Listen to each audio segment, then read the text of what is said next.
मैं पंडित दीपक द्विवेदी एक बार फिर से धार्मिक ज्ञान चैनल में सभी भक्तों का स्वागत करता हूं। जी हां, आज मैं आपको बताऊंगा दुर्गा कवच क्या है और क्यों जरूरी है प्रत्येक मनुष्य को। ओम नमः चंडिकायै। मार्कंडे जी ने प्रश्न किया ब्रह्मा जी से और कहा कि हे पितामह, जो इस संसार में परम गोपनीय तथा मनुष्यों की सब प्रकार से रक्षा करने वाला है और जो अब तक आपने दूसरे किसी के सामने प्रकट नहीं किया हो, ऐसा कोई साधन मुझे बताइए। ब्रह्मा जी कहने लगे कि हे ब्राह्मण, ऐसा साधन तो एक देवी का कवच ही है जो गोपनीय से भी परम गोपनीय, पवित्र तथा संपूर्ण प्राणियों का उपकार करने वाला है। हे महामुने, उसे श्रवण करो। देवी की 9 मूर्तियां हैं जिन्हें 9 दुर्गा कहते हैं। उनके पृथक पृथक नाम बतलाए जाते हैं। प्रथम नाम शैलपुत्री है, दूसरी मूर्ति का नाम ब्रह्मचारिणी है, तीसरा स्वरूप चंद्रघंटा के नाम से प्रसिद्ध है, चौथी मूर्ति को कुष्मांडा कहते हैं, पांचवी दुर्गा का नाम स्कंद माता है, देवी के छठे स्वरूप को कात्यायनी कहते हैं, सातवां कालरात्रि और आठवां स्वरूप महागौरी के नाम से प्रसिद्ध है, नवी दुर्गा का नाम सिद्धिदात्री है। ये सब नाम सर्वज्ञ महात्मा वेद भगवान के द्वारा ही प्रतिपादित हुए हैं। जो मनुष्य अग्नि में जल रहा हो, रणभूमि में शत्रुओं से घिर गया हो, विषम संकट में फंस गया हो तथा इस प्रकार भय से आतुर होकर जो भगवती दुर्गा की शरण में प्राप्त हुए हों, उनका कभी कोई अमंगल नहीं होता। युद्ध के समय संकट में पड़ने पर भी उनके ऊपर कोई विपत्ति दिखाई नहीं देती। उन्हें शोक, दुख और भय की प्राप्ति नहीं होती। जिन्होंने भक्ति पूर्वक देवी का स्मरण मात्र किया है, उनका निश्चय ही अभ्युदय होता है। हे देवेश्वरी, जो तुम्हारा चिंतन करते हैं उनकी तुम निसंदेह रक्षा करती हो। चामुंडा देवी प्रेत पर आरूढ़ होती हैं, बाराई भैंसे पर सवारी करती हैं, इंद्री का वाहन ऐरावत हाथी है, वैष्णवी देवी गरुड़ पर ही आसन जमाती हैं, माहेश्वरी वृषभ पर आरूढ़ होती हैं, कौमारी का वाहन मयूर है, भगवान विष्णु की प्रियतमा लक्ष्मी देवी कमल के आसन पर विराजमान हैं और हाथों में कमल धारण किए हुए हैं। वृषभ पर आरूढ़ ईश्वरी देवी ने श्वेत रूप धारण कर रखा है। ब्राह्मी देवी हंस पर बैठी हुई हैं और सब प्रकार के आभूषणों से विभूषित हैं। इस प्रकार ये सभी माताएं सब प्रकार की योग शक्तियों से संपन्न हैं। इनके सिवा और भी बहुत सी देवियां हैं जो अनेक प्रकार के आभूषणों की शोभा से युक्त तथा नाना प्रकार के रत्नों से सुशोभित हो रही हैं।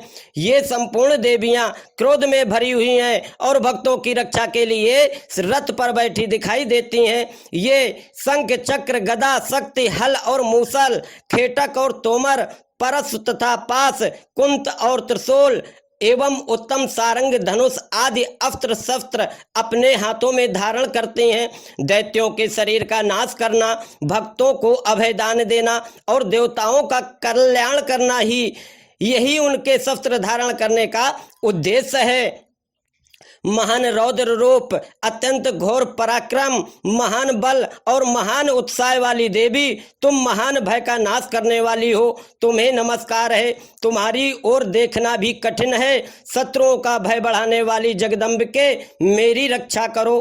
पूर्व दिशा में इंद्र शक्ति मेरी रक्षा करें, अग्निकोण में अग्नि शक्ति मेरी रक्षा करें, दक्षिण दिशा में बाराही मेरी रक्षा करें तथा नैऋत्य कोण में खड्ग धारणी मेरी रक्षा करें, पश्चिम दिशा में वारुणी मेरी रक्षा करें, वायव्य कोण में मृग पर सवारी करने वाली देवी मेरी रक्षा करें, उत्तर दिशा में कौमारी मेरी रक्षा करें, ईशान कोण में शूल धारणी देवी मेरी रक्षा करें, ब्रह्माणी तुम ऊपर से की ओर से मेरी रक्षा करो तथा वैष्णवी देवी नीचे की ओर से मेरी रक्षा करें। इसी प्रकार 100 को अपना वाहन बनाने वाली चामुंडा देवी 10 दिशाओं से मेरी रक्षा करें। जया आगे से और विजया पीछे की ओर से मेरी रक्षा करें।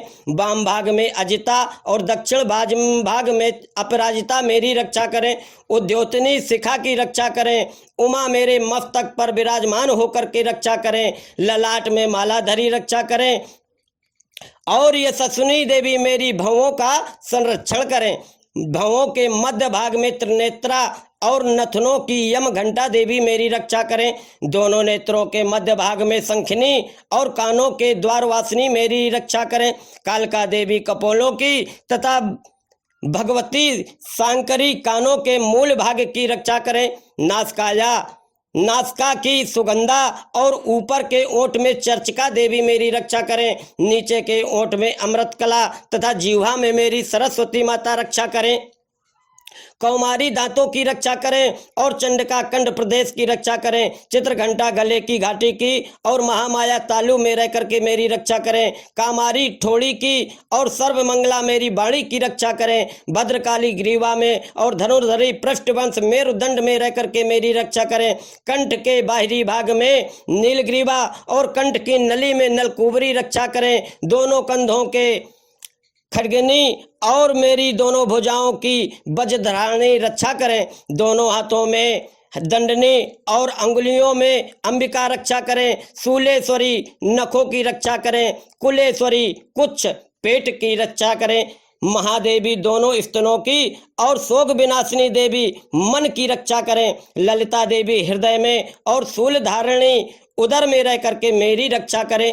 नाभि में कामिनी और गुह भाग की गुयोश्री रक्षा करें। पूतना और कामिका लिंग की और महक वाहिनी गुदा की रक्षा करें। भगवती कटिभाग में और बिंदवासिनी घुटनों की रक्षा करें। संपूर्ण कामनाओं को देने वाली महाबला देवी दोनों पिंडलियों की रक्षा करें। नारसिंगी दोनों घुट्टियों की और तेजसी देवी दोनों चरणों के पृष्ठभाग की रक्षा करें। श्री देवी पैरों की अंगुलियों में और तलवासिनी पैरों के तलुओं में रह करके मेरी रक्षा करें।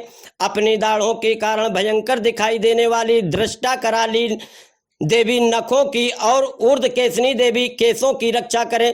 रोमा बलियों के छिद्रों में कौवेरी और त्वचा की बागीश्वरी देवी रक्षा करें। पार्वती देवी रक्त मज्जा वसा मांस हड्डी और मेद की रक्षा करें। आंतों की कालरात्रि और पित्त की मुक्तेश्वरी रक्षा करें। मूलाधार आदि कमल कोशों में पद्मावती देवी और कफ में चूड़ामणि देवी स्थित होकर के मेरी रक्षा करें। नख में तेज की ज्वालामुखी रक्षा करें, जिसका किसी भी अस्त्र से भेदन नहीं हो सकता। वह अभेदा देवी शरीर की समस्त संधियों में रह करके मेरी रक्षा करें। हे ब्रह्माणी, आप मेरे वीर्य की रक्षा करें। छत्रेश्वरी छाया की रक्षा करें। धर्म धारणी देवी मेरे अहंकार मन और बुद्धि की रक्षा करें। हाथ में वज्र धारण करने वाली वज्रहस्ता देवी मेरे प्राण अपान व्यान उदान और समान वायु की रक्षा करें। कल्याण से शोभित होने वाली भगवती कल्याण शोभना मेरे प्राण की रक्षा करें। रस रूप गंध शब्द और स्पर्श इन विषयों का अनुभव करते समय योगिनी देवी मेरी रक्षा करें तथा सत्वगुण रजोगुण और तमोगुण की रक्षा करें। सदा नारायणी रक्षा करें। बाराही आयु की रक्षा करें। वैष्णवी धर्म की रक्षा करें तथा चक्रणी चक्र धारण करने वाली देवी यश कीर्त लक्ष्मी धन तथा विद्या की रक्षा करें। इंद्राणी आप मेरे गोत्र की रक्षा करें। चंडके तुम मेरे पशुओं की रक्षा करो। महालक्ष्मी पुत्रों की रक्षा करें और भैरवी पत्नी की रक्षा करें। मेरे पथ की सुपथा तथा मार्ग की क्षेमकरी रक्षा करें। राजा के दरबार में महालक्ष्मी रक्षा करें तथा सब ओर व्याप्त रहने वाली विजया देवी संपूर्ण भयों से मेरी रक्षा करें। हे देवी, जो स्थान कवच में नहीं कहा गया है अतएव रक्षा से रहित है, वह सब तुम्हारे द्वारा सुरक्षित हो, क्योंकि तुम विजयशालिनी और पापनाशिनी हो। यदि अपने शरीर का भला चाहे तो मनुष्य बिना कवच के कहीं एक पग भी न जाए। कवच का पाठ करके ही यात्रा प्रारंभ करे। कवच के द्वारा सब ओर से सुरक्षित मनुष्य जहाँ जहाँ भी जाता है वहाँ वहाँ उसे धन लाभ होता है तथा संपूर्ण कामनाओं की सिद्धि करने वाली विजय की प्राप्ति होती है। वह जिस जिस अभीष्ट वस्तु का चिंतन करता है उसको निश्चय ही प्राप्त कर लेता है। वह पुरुष इस पृथ्वी पर तुलना रहित एक महान ऐश्वर्य का भागीदार होता है। कवच से सुरक्षित मनुष्य निर्भय हो जाता है। युद्ध में उसकी पराजय नहीं होती तथा वह तीनों लोकों में पूजनीय हो जाता है। देवी का यह कवच देवताओं के लिए भी दुर्लभ है। जो प्रतिदिन नियम पूर्वक तीनों संध्याओं के समय श्रद्धा के साथ इसका पाठ करते हैं उसे ही देवी कला प्राप्त होती है तथा वह तीनों लोकों में कहीं भी पराजित नहीं होता। इतना ही नहीं, वह अपमृत्यु से रहित होकर के 100 से भी अधिक वर्षों तक जीवित रहता है। मकड़ी, चेचक और कोड़ आदि उसकी संपूर्ण व्याधियां नष्ट हो जाती हैं। कनेर, भांग, अफीम, धतूरे आदि का स्थावर विष, सांप और बिच्छू आदि के काटने से चढ़ा हुआ जंगम विष तथा आइफेन और तेल के संयोग आदि से बनने वाला कृत्रिम विष, ये सभी प्रकार के विष दूर हो जाते हैं, उसका कोई असर नहीं होता।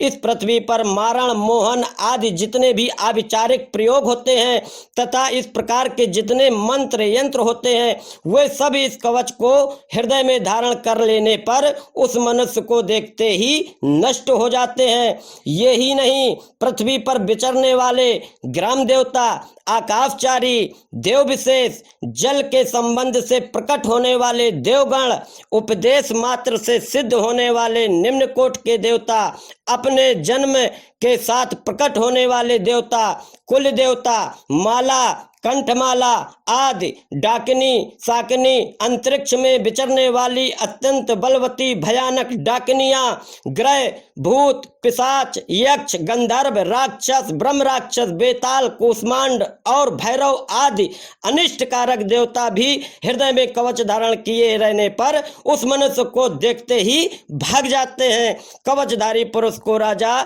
से सम्मान की वृद्धि प्राप्त होती है। यह कवच मनुष्य के तेज की वृद्धि को करने वाला है और उत्तम है।